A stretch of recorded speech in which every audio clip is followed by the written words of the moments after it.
Со цел подобрување на животот на младите во Тетово, Сдруженијето Мултикултура подготвува младинска локална стратегија на општина Тетово 2020-2022. Денес се одржа првата јавна дебата на која произлегоа препораки за нејзината содржина. Од досегашните активности на Сдруженијето произлегува дека на младите најмногу им недостасуваат можности за вработување. Процесот на креирање на стратегијата за млади на општина Тетово почнуваше уште од септември 2018, каде имавме неколку активности кои ни беа како индикатор за тоа што треба да опфати ова стратегија.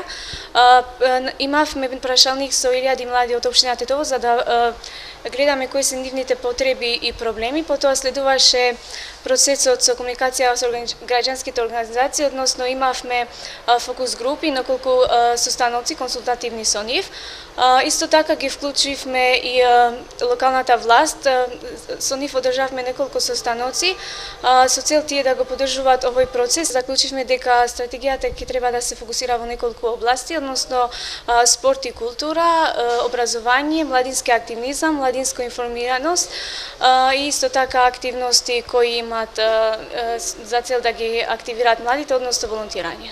На младите повеќе им недостасува можности за вработување, можности каде тие може да го изразат своето критично мислење, но исто така им недостасуваат информации за тоа како тие можат да бидат поактивни во нашето општество, односно постои голема неинформираност кај нив за можностите за учество во процесите на донесување одлуки и исто така во граѓанските организации. До конечната верзија на младинската локална стратегија треба да биде организирана уште една јавна дебата, а потоа драфт верзијата ќе биде достапна и за предлозите и забелешките на граѓаните, така што до крајот на август таа треба да биде одобрена од општината. Со 50.000 швајцарски франци ќе бидат финансирани проекти во општина Брвеница кои ќе ги одберат жителите во рамки на проектниот форум. Денес во училиштето во Челопек се одржа првата форумска сесија, на која беа посочени проблемите со кои се соочуваат жителите на општината, нивните можни решенија, како и нивните приоритетни потреби. Преку овој форум се овозможува поддршка на учеството на граѓаните во развој на заедницата и донесувањето одлуки на локално ниво. Жителите сами ќе имаат можност да учествуваат во процесот на одлучување, а токму тоа го овозможуваат форумите.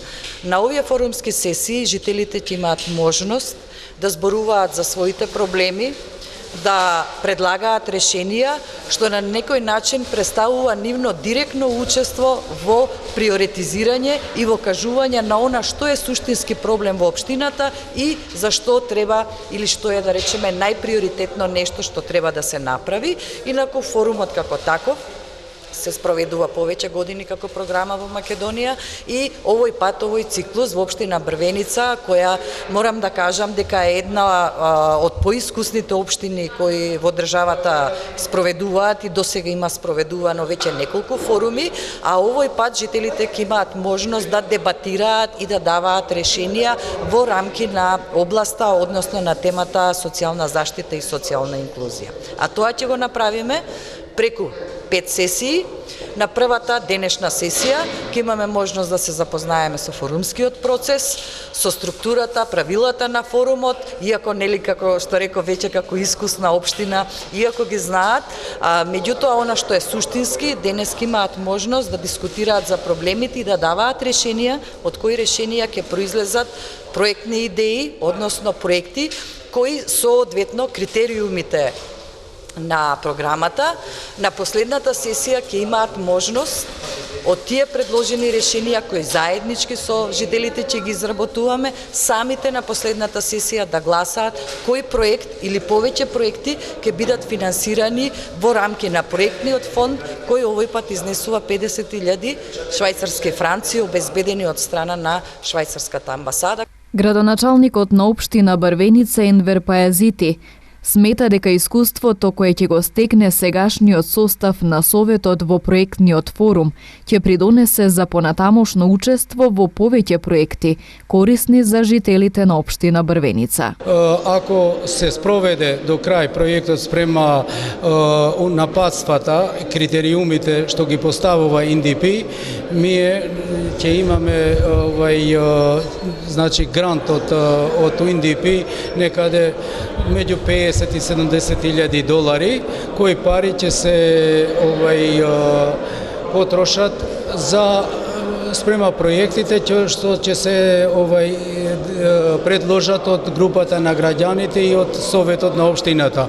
Но најголемата придобивка по мене е за самиот општинскиот совет, бидејќи сме во првата, значи ево казиме на втората година од мандатот на овој совет, советниците имаат прилика да учат, бидејќи дел од проектите и тоа како што се обврските и обврските на советниците, така да тоа им е добра прилика. Они разменили искуства и со другите општини што ги наведов порано, за да може да бидат на седниците на Советот поконструктивни, да ги застапуваат интересите на граѓаните во на права смисла. Така да јас мислам дека ние како општина, како и секогаш овој пат ќе успееме со поддршка на нормално пак на председателот на Советот и со општинскиот совет и со општинската администрација да овој проект да го истераме како што е најдобро, за да можеме понатамо да аплицираме за нареден некој проект. Проектниот форум се реализира во рамки на проектот за јакнување на општинските совети, кој е финансиран од Швајцарската агенција за соработка и развој, а го спроведува програмата за развој на Обединетите нации и општина Брвеница. Државниот завод за статистика најави дека од утре ќе започне пробниот попис на населението и домакинствата во 13 општини, меѓу кои е и Гостивар. Пробниот попис, кој е еден вид подготовка за пописот што треба да се спроведе следната година, ќе трае 20 на дена. На терен ќе работат лиценцирани попишувачи кои ќе ги прибираат клучните податоци од граѓаните. Од петок веќе сме и на терен. Без закон? Пробниот попис не е врзан со законот, ние нема да објавуваме податоци од пробниот попис, тоа е тестирање. Значи, целта, ќе имаме и друг пробен попис, у Шемеш, некаде октомври или во ноември, пак некои технички карактеристики на апликацијата ќе проверуваме. Тоа се технички работи, технички проверки. Добро, јавноста е заинтересирана за големе, битен и важен е пописот исклучително, така да е коректно да биде информирана јавноста. Во предлог текстот на Законот за попис на населението, домакинствата и становите се утврдени методолошките основи на престојниот попис, како и организацијско-техничките специфики на оваа најголема статистичка операција. Предвидено е пописот да се спроведе со така наречен комбиниран метод, односно користење на податоци од предпописната база на податоци и прибирање на податоци од терен, односно лично попишување. Со овој попис ќе се собираат податоци за географските карактеристики на населението, за демографските карактеристики на населението, економските, образовните, миграционите, етничко-културолошките и религиозните карактеристики и карактеристики посветени на лицата со посебни потреби. Чи можноста за двојно или повеќе кратно препишување секогаш е присутна. За да се избегне ваквата можност, во пописот е вклучен како белег и единствениот матичен број на граѓанинот. Согласно овој белег, секое повеќе кратно попишување се регистрира. Апликативното решение не дозволува некој лице два пати да биде попишано. Ако веќе е попишано, веднаш ќе сугерира на попишувач дека тоа лице е попишано и дека нема потреба за него да прибира податоци. Пробниот попис покрај во Гостивар ќе се спроведе и во Куманово, Прилеп, Кичево, Долнени, Киселавода, Зелениково, Струга, Свети Николе, Радовиш, Валандово, Кратово и во Штип. Во меѓувреме ќе се пеглаат партиските ставови на власта и опозицијата околу предлог законот, откако во понеделникот беше откажана собраниската расправа по ова прашање.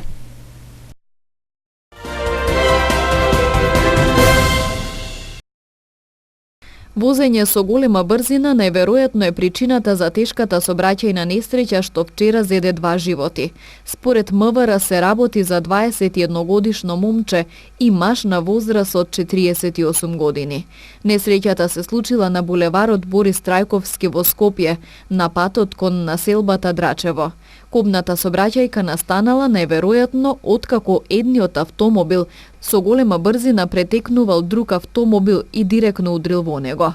Според официјалните податоци од МВР, несреќата се случила околу 22 часот, откако се судриле 2 возила, Голф и Пежо.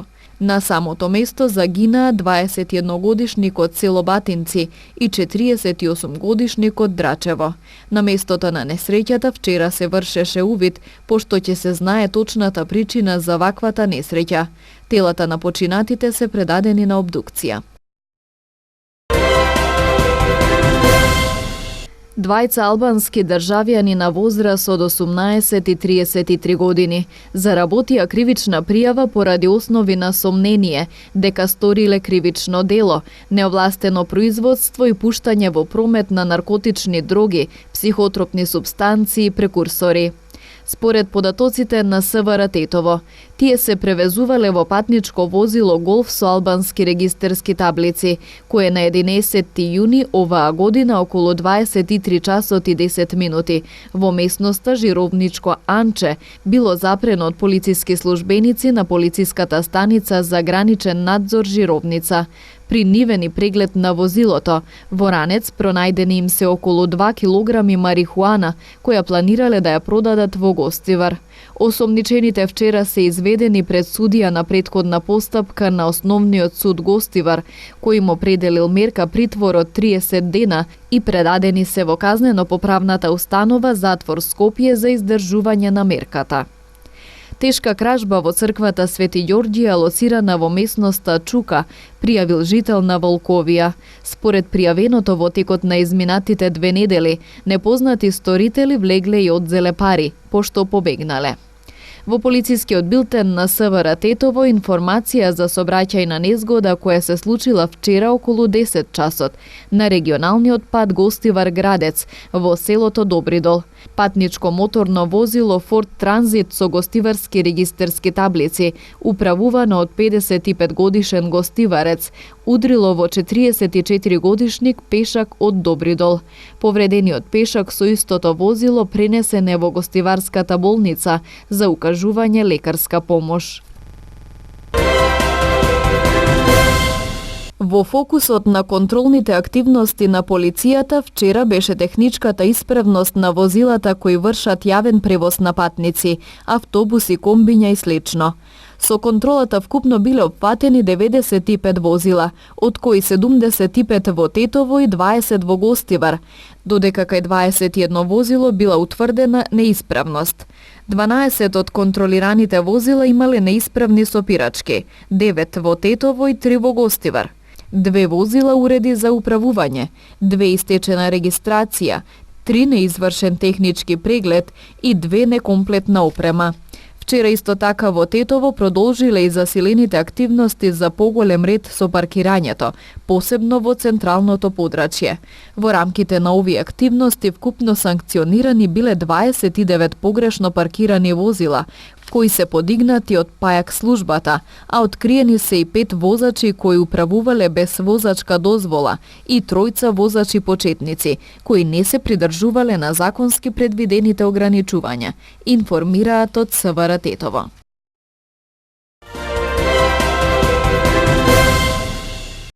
Бундестагот во септември ќе донесе одлука за одобрување на старт на преговорите на Европската Унија со Северна Македонија, соопшти владината прес-служба по средбата на премиерот Зоран Заев со германската канцеларка Ангела Меркел во Берлин, на која присуствуваа и заменикот председател за европски прашања Бујар Османи и министерот за надворешни работи Никола Димитров.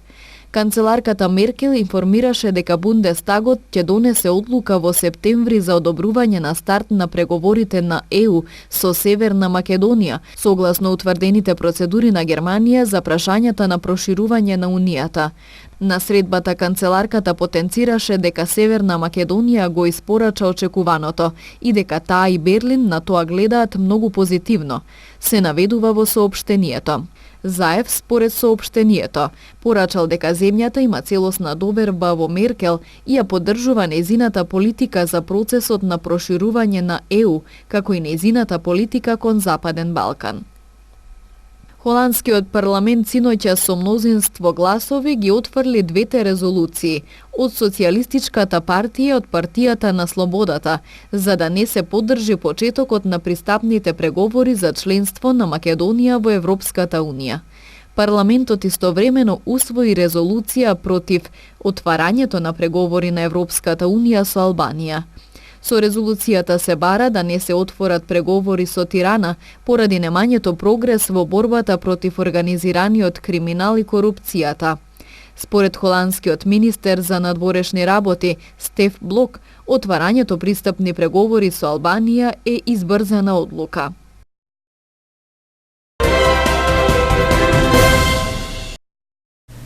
Вечерва во галеријата МС во Њујорк се отвора заедничката изложба на тројца уметници од Гостивар – Сафет Спахиу, Башким Меджити и Осман Демири. Изложбата е насловена Фрагменти од Балканот и содржи 30 дела од последните творечки циклуси на уметниците. Спахиу и Меджити пред тамошната публика се представуваат со уметнички слики, додека Демири со своји фотографии. Секој од нив пренесува своја идеја и уметничка креативност, како и јасна порака дека разликите го прават Балканот посебен и дека е неопходно да се работи заедно за да се формира заедничка целина. Бикот во сликите на Спахиу го символизира и наетот на балканските народи, кои не секогаш го избираат диалогот како начин да се надминат недоразбирањата. Од друга страна, експресивната лирика на Меджити го истакнува креативниот дух на луѓето, кои покрај непријателствата имаат духовно разбирање и толеранција. Во делата на фотографот Демири има потврда дека се мора да започне и да заврши со диалог. Изложбата на гостиварските уметници во САД се реализира со поддршка на Министерството за култура и ќе биде отворена 10 дена.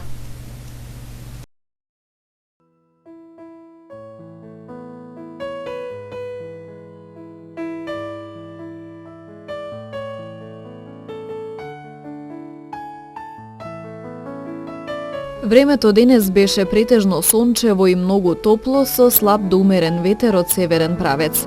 Температурата се движеше во интервал од 15 до 32 степени Целзиусови. Вредноста на УВ индексот изнесуваше 9.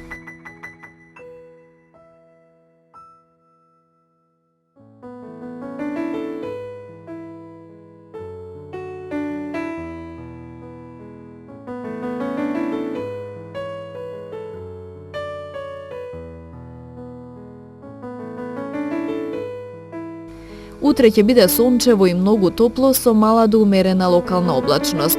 Ќе дува слаб до умерен ветер од североисточен правец. Температурата ќе се движи во интервал од 16 до 33 степени Целзиусови. Вредноста на УВ индексот ќе изнесува 9.